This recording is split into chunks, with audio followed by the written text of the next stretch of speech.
Bienvenidos a Setas del Cantábrico. Soy Miguel Ángel Cañisto.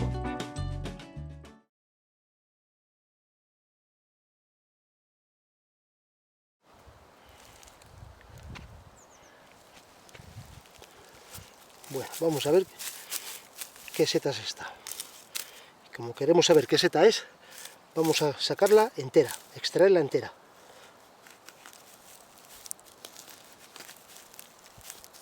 Dios.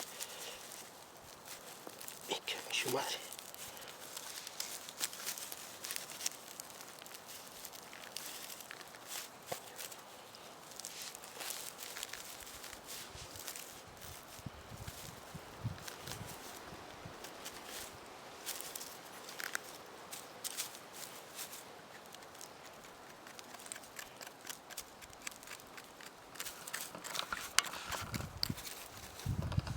Bueno,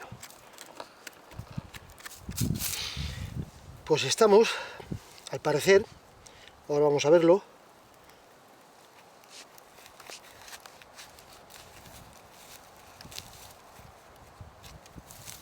así es. Este es Caloboletus radicans, una especie de boletus, bueno, entre comillas, antes era boletus, ahora cambiaron el nombre del género, se llama Caloboletus. No es comestible porque es muy amargo. No es que sea venenoso, simplemente no se come por la amargura que tiene. Veamos cómo cambia de color. Esta es una característica muy significativa entre el género Boletus, Caloboletus, Imperator, Ruboboletus, en fin, en todas estas con poros, con tubos y poros en vez de láminas. Mira cómo cambia. Bien, es muy amargo, por eso no se come. Y ha costado sacarle, de ahí su nombre específico, radicans, lo que hace como una raíz, ¿verdad? Tiene el pie muy hundido en la tierra. Le dejaremos aquí para que siga soltando todas las esporas que pueda. Caloboletus radicans, muy amargo, no comestible.